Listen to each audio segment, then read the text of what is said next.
Monday. I suppose such a thing exists. How y'all doing? Monday. It's Wednesday.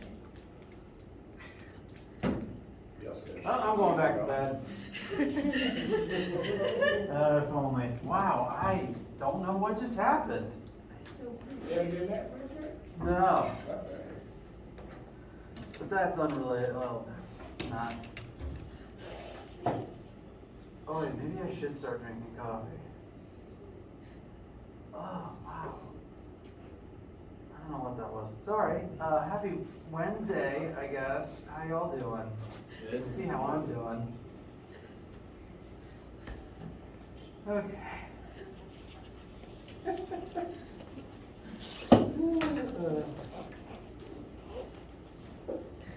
So we're going to continue with chapter 3 today.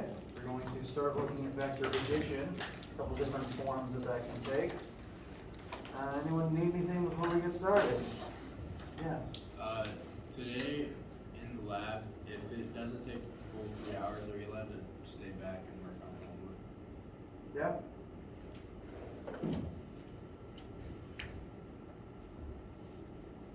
Anything else?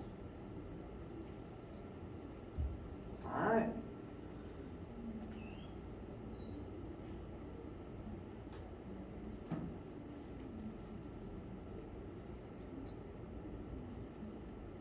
So, next thing we're going to be working on is vector addition, adding two or more vectors together. This will become pretty important as the semester goes on, especially as we start talking about forces, since forces tend to point in all sorts of directions. Lots of different forces tend to act on a single object, and it's going to be pretty important to add them together successfully to determine what the net force on an object is. Now, you can add any two vectors together as long as they're vectors of the same type. For example, let's say that, where are my markers go? I'm not crazy, right? Okay, they're hiding.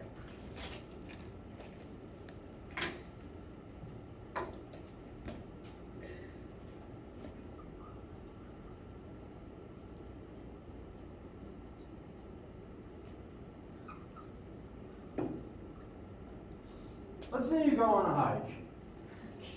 Pretty crazy hike. I don't know who made this particular trail.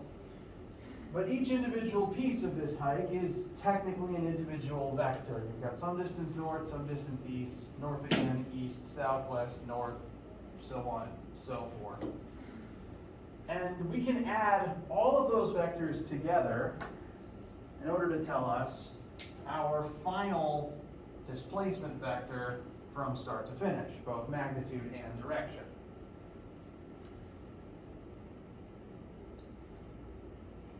But you can also add two velocity vectors together. You can add two acceleration vectors together.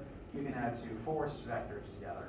As long as two vectors are of the same type, they can be added together to create a net sum for that particular vector. If, say, an example of velocity vectors adding together would be a boat in a river. You're trying to steer one way, but the current is pushing you in another, and you'd add the two velocities together to figure out your actual net speed as a result of the current. Tends to come up a lot in boating and flight, actually, because airspeed becomes pretty important.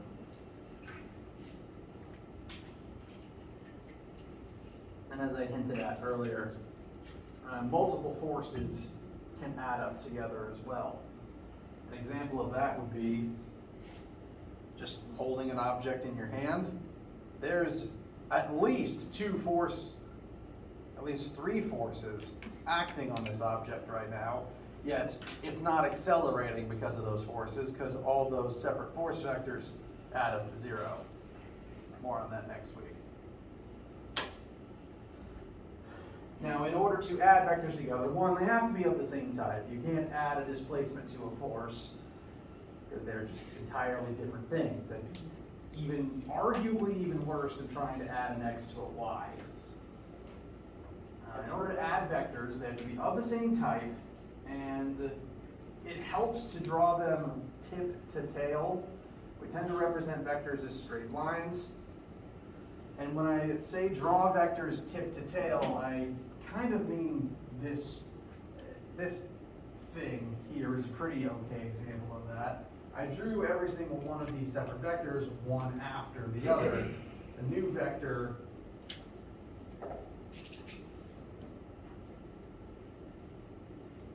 the tail of the second vector is on the tip of the first vector, and so on and so forth for every new vector that I added to this. Doing that, drawing them one after another in sequence, helps create a picture that shows the difference between start and finish point. And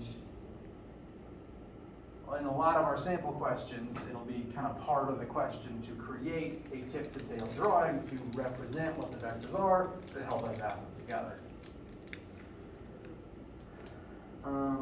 Additionally, part of the process will involve identifying the x and y components of vectors so that we can add x with x and y with y.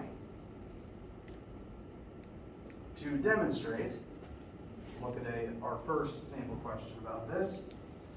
I'm going to erase my crazy hiking trail example and replace it with a drawing for this football example.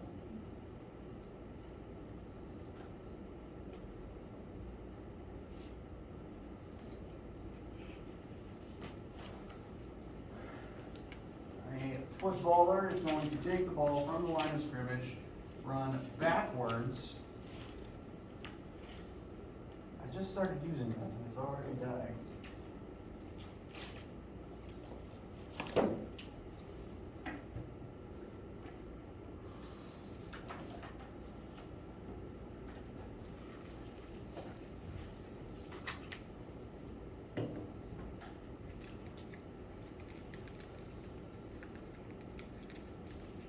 That's not that much better. Yikes. So, from our origin, ball will be taken 10 yards backwards. They are then going to run sideways parallel to the line of scrimmage. I don't sports much, but I at least know what that means. So I will add a dotted representation of that line so that we can keep parallel and perpendicular distinct. We ran backwards from the line. We're now going to run parallel along the line for 15 yards. And then the ball will be launched 50 yards forward downfield past the line of scrimmage and hopefully into the hands of a helpful teammate.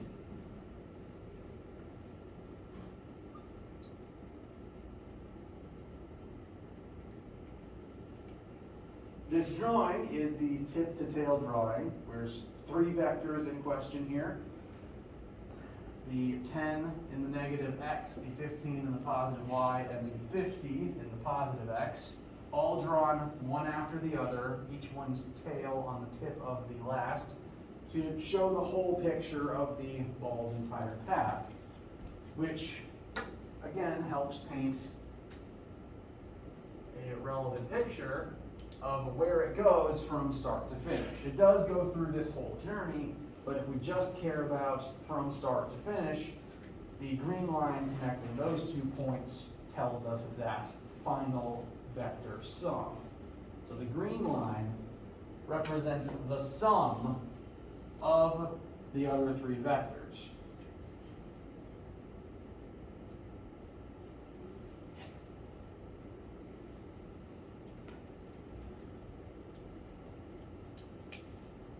So, our question here is, what is the magnitude of the football's resultant displacement?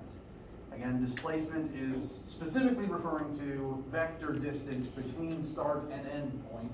It doesn't care about the distance elapsed on the entire journey. It just cares about the distance between and direction between here and here in zoom type.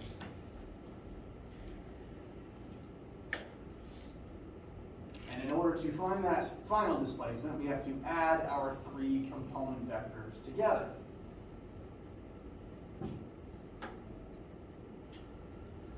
Now to add vectors, you can only add x with x and y with y. So what I'm going to do to each of these three numbers is rephrase them in terms of x and y pair components. Kind of make it more clear what gets added to what. This 10 points in what is traditionally the negative x direction. So I'm going to rewrite this as negative 10 comma 0. This 15 is pointing in the traditionally positive y direction. So I'll rewrite that as 0 comma 15.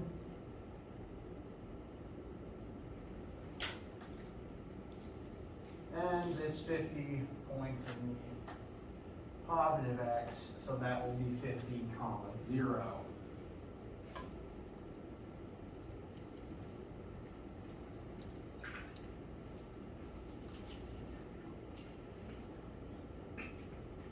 Doing this to your vectors helps make it clear in your notes what axis each component is in, and furthermore what direction each one is pointing in that axis. Note the first line points in the opposite direction as the third line, so they end up working against one another. And to add up all of these vectors, we must simply add all the x's together and all of the y's together to create one final summation coordinate pair. And the simplest way to do so is we can literally just stack them and add them. But you have to make sure to only add the x's into one final x and the y's to one final y.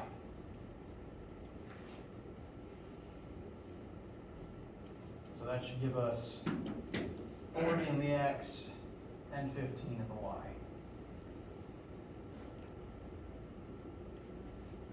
And that coordinate pair, if this, look, zoom tight again. If our starting point represents a traditional origin, 0, 0, then this final location would be the coordinate point 40, 15 on a graph.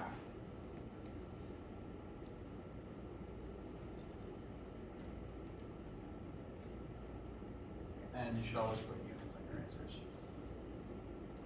So, from start to finish, if we're just looking at the coordinate form of our final vector displacement, the football is now 40 meters away from its starting point in the x-axis and 15 meters away from its starting point in the y-axis.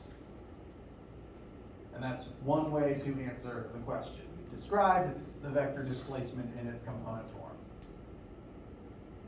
How do you feel so far? All right. Now, there is a different way that you can describe vectors, and that's in terms of magnitude and direction.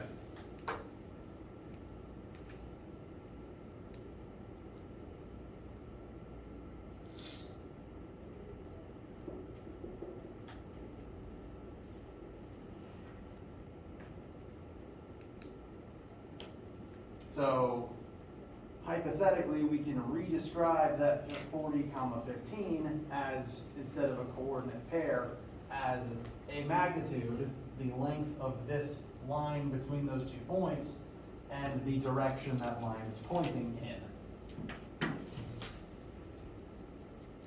In order to do that, we're basically going to take our vector sum, these 2 component parts that we found, and build a right triangle out of them. The first number, the 40 in the x-axis, again, it represents the distance from start to finish the ball moved in the x, and that will be the x component of the triangle we build, and then the 15 is the y component of the triangle that we build. So finding the coordinate form, the component form, gives us the information we need to solve for the traditional magnitude and direction form as well. We have the 2 right legs of this triangle, which does give us enough information to solve for both an angle and the hypotenuse. And hypotenuse with the angle tells us the vector sum in magnitude and direction form. So kind of the reverse of the other day where we knew magnitude and direction form of a launch velocity and we broke it down into x and y to use them separately. How do I feel so far? All right. So the length of the hypotenuse, there's a couple different ways we can find it, but the Pythagorean theorem is pretty straightforward. Pythagorean theorem will suffice. Hypotenuse is always c, so 40 squared plus 15 squared will equal c squared, the length of our hypotenuse. I'm too tired for mental math, I'm just going to pull my calculator out.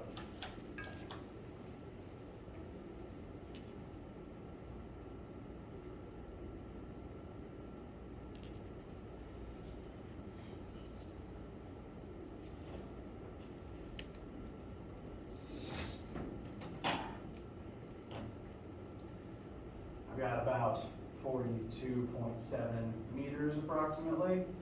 That is, again, just the straight line distance between here and here. If you just took a tape measure between those 2 points. And then we need to know what direction that distance is pointing in. We now have all 3 sides of this triangle, so any one of our trig identities, SOHCAHTOA, would suffice to help us get there. I'm going to pick tangent just out of personal preference, but they would all work. You can always rewrite SOHCAHTOA on your page to help you make sure you're using the right things in the right places. If I pick TOA, just because I want to, tangent of our mystery angle is going to equal the opposite leg divided by the adjacent leg. So from this angle's perspective, this is the one that I drew. You could solve for the other one if you wanted to. From this side's perspective, the opposite leg, the one that isn't touching it, is going to be the 15, which would make the adjacent 40. So 15 goes in for O, and 40 goes in for A. You could use either of the other functions, sine or cosine, but one of those 2 legs would be replaced with the hypotenuse that you solved for.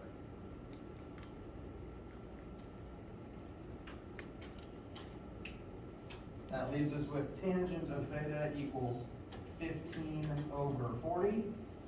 As a reminder, we have to invert this tangent to get it out of the left side so that we just have theta equals by itself. And we'll show all of this written algebra just to make sure that it looks familiar to you. Kind of like squared and square root, the inverse function of tangent is inverse tangent.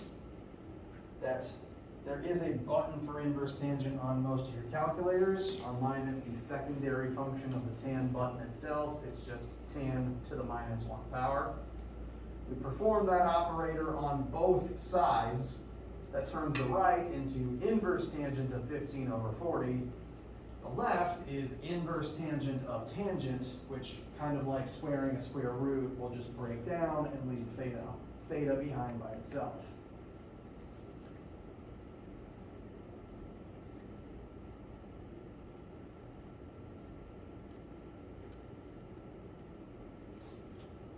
So in your calculators, all you would need is hit the inverse tangent button, plug in 15 over 40, press enter, and it should give you something to the effect of 20.6 degrees.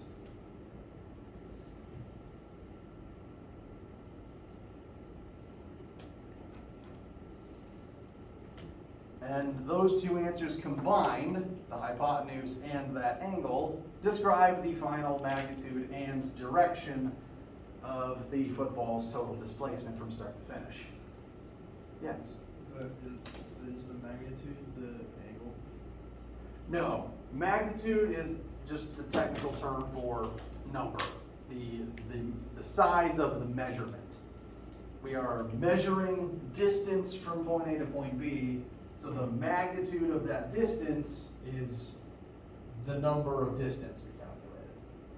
Direction is the angle, because that would tell you, like, if you're holding a compass, what angle, what direction on the compass to look in and start walking in. So, magnitude, direction.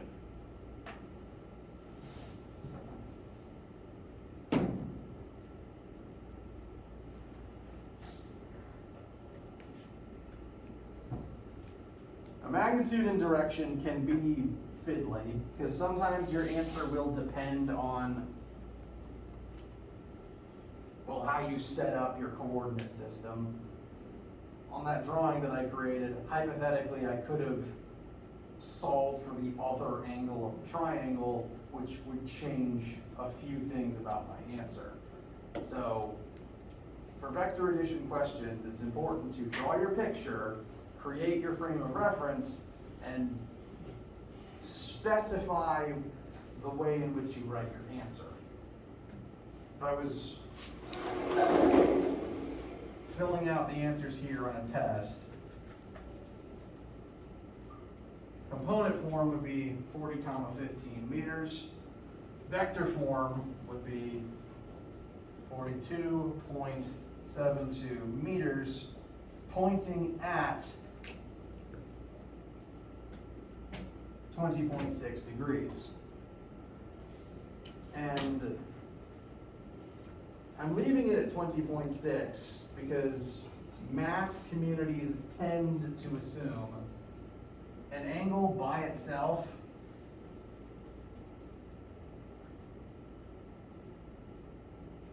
if you write an angle by itself, most mathematicians will assume that is an angle counterclockwise from the positive x-axis. This may seem familiar from some of your past geometry classes.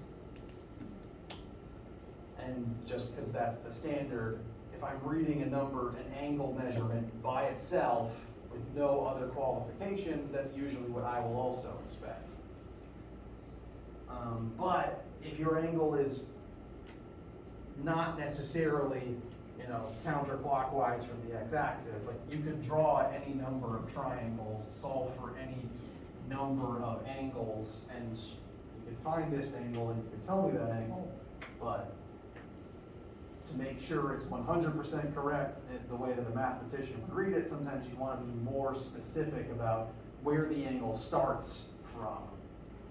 If I wanted to be very specific about this answer, I would describe this 20.6 as being counterclockwise from the positive x-axis.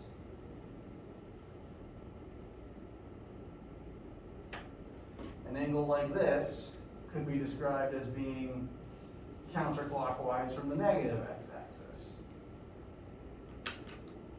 There's frustratingly lots of different ways that you can describe angles, kind of like there's lots of different ways to give directions to somebody. It just depends on your frame of reference. And so on test questions and labs and stuff, there's not usually only one way that I will accept an angle like this as correct. So you could leave the 20.6 by itself. You could specify what direction it spins from a starting axis. If you wanted to, my students don't usually prefer this method.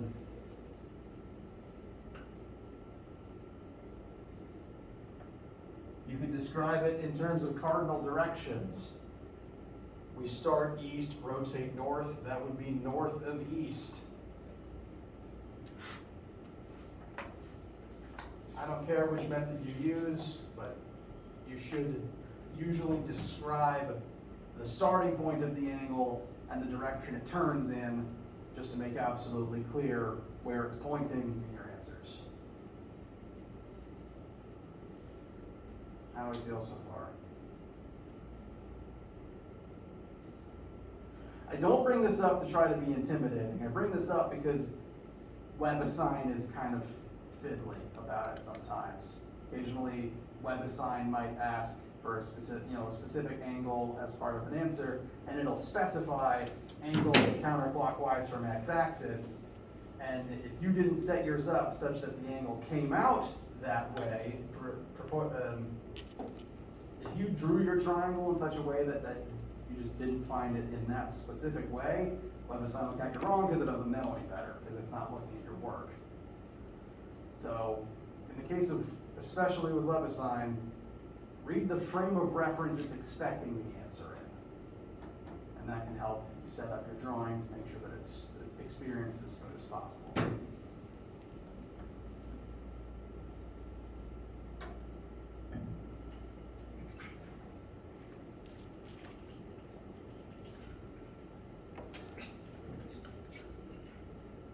Questions, comments, concerns?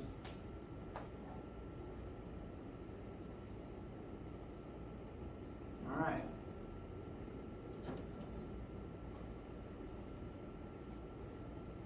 There's one more example I'd like to at least start today. I definitely don't want to run over on time.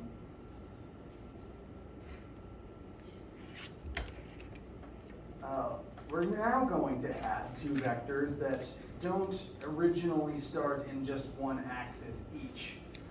In the football example, all of those starting vectors were either x or y. We didn't have to break them down before we could add them. Here we don't have that luxury. These are two vectors that we are going to add together. Let's say someone's hiking again. First, they walk 20 meters in this direction, and then they walk 40 meters in this direction. These are two displacement vectors. We can add them together to determine what the hiker's total final displacement is. Why did I make it so tall?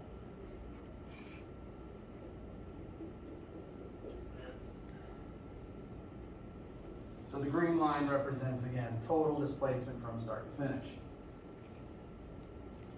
Now, a problem that we run into here is, well, the second problem. These lines are not just in the x or just in the y. So our typical, my advice for this one would be that we need to break both of these down into their xy components first before we can add them together. Second problem, and I applaud you for thinking creatively if this thought occurred to you. Technically, the two starting vectors and the final displacement summation vector do form a triangle. It is tragically not a right triangle, meaning we can't use the Pythagorean theorem to tell us the length of that final side. I've had some students try that before. That only works on right triangles, which this is not. Clever though.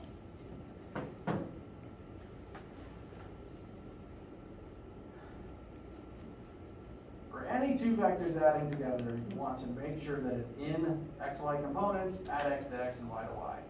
So first thing we have to do here is break down each of our two component vectors into x and y.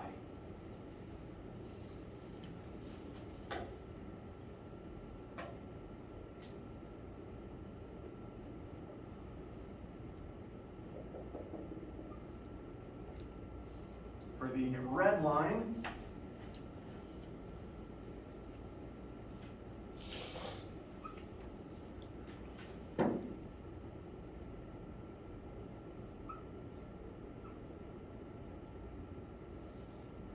I'm going to call the components ry and rx for red y and x.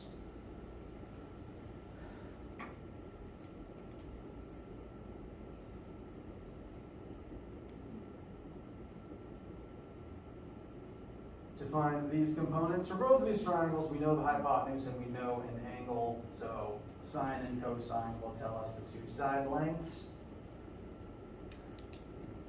looking at SOHCAHTOA, starting with sine, sine equals opposite over hypotenuse. From the labeled 40-degree angle, our y would be opposite. So for the red line,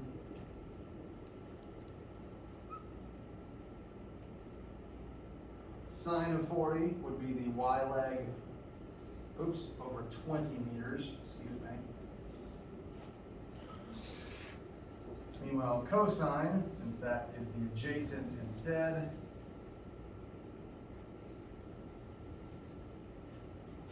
will be the x leg over 20.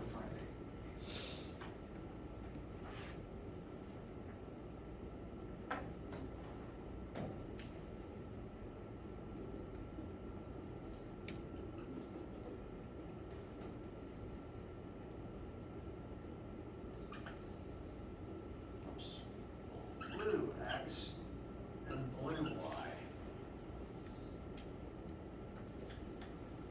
Let me just do the same thing to blue. It's oriented similarly, so from the 25-degree angles perspective, the y leg is opposite, so sine of 25 will be by over 40. And cosine of 25 degrees will be x over 40.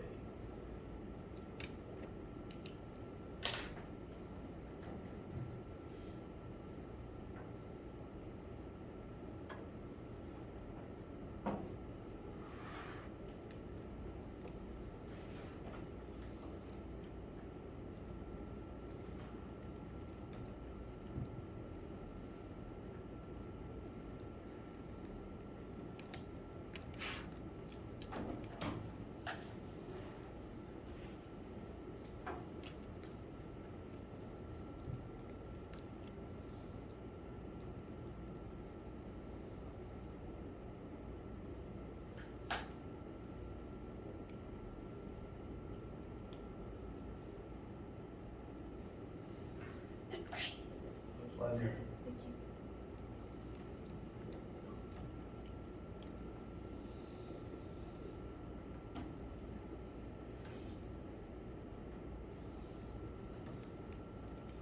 So for the red components, I've got a RY of 12.86 and an RX of 15.32. Does anyone disagree? All right.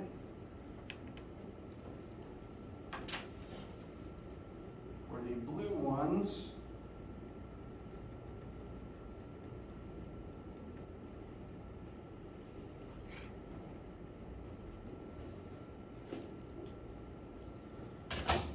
rate the supply closet for markers between lectures. Wow, I will never repeat that.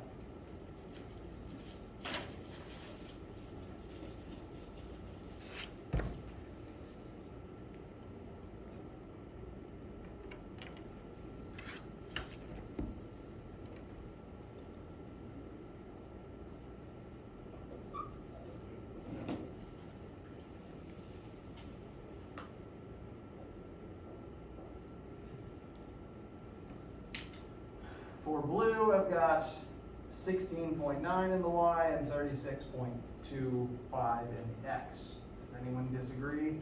Or is anyone having trouble getting these answers?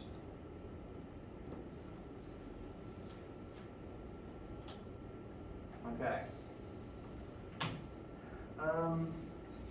To help develop a sense of scale for these sorts of things, looking at the drawings, for both triangles, the X leg should be bigger than the Y leg. That is true for both of for all of the numbers that we found. The X is bigger than the Y both times, especially for the blue, since it's at a lower angle. The difference is even bigger for that one. So everything is in scale as we would expect it. And now that we've found all these components, we can add them together as you would expect. I've already written the red vector in component form. 15.32, comma 12.86. I will now stack the other one on top.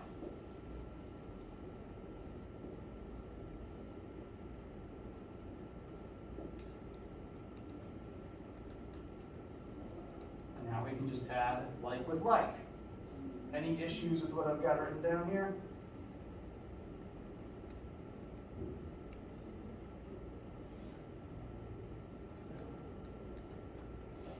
There is actually a small problem with the way that I have written this.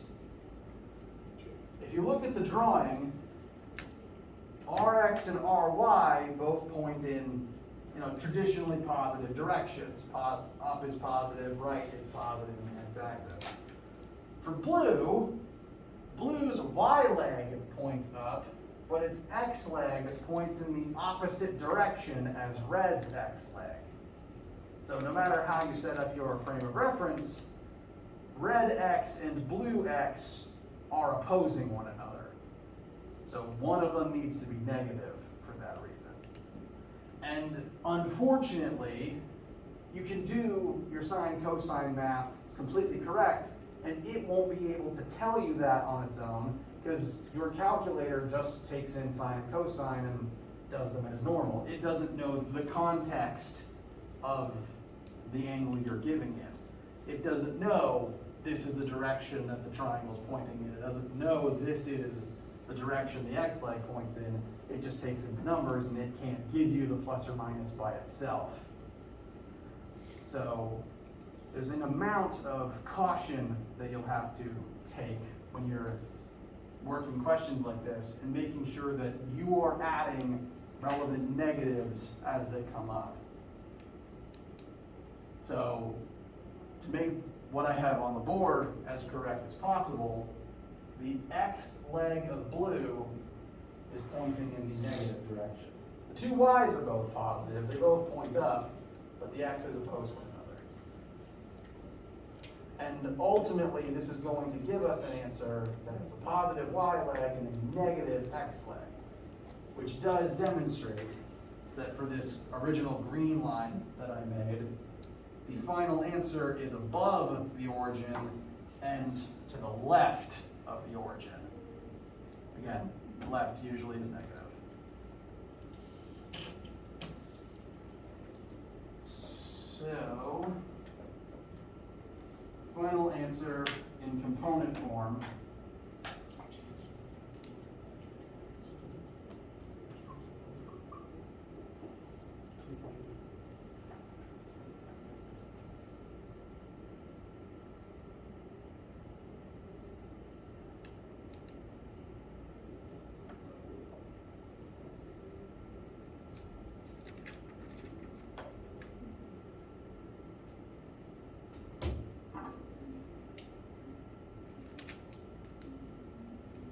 Approximately negative 21 in the x and approximately positive 30 in the y.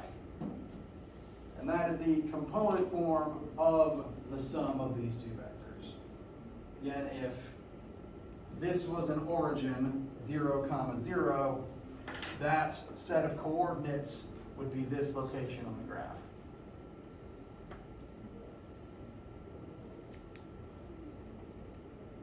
How do we feel? I know this is riveting.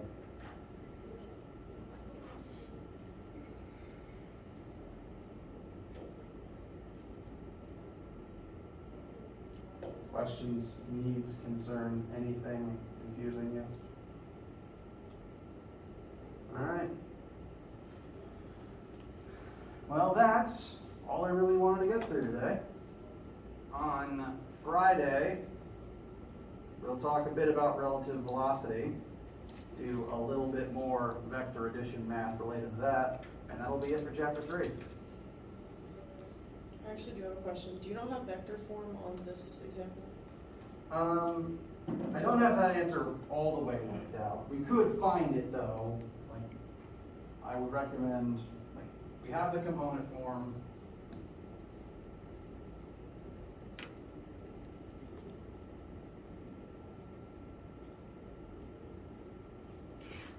So the vector form would be that hypotenuse and that angle.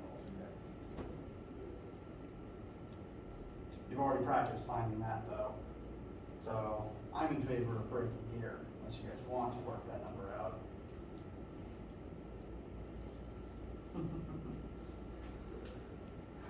Anyone need anything for today? Okay. Do be working on homework and such. Do come to lab this week and bring your notes to lab.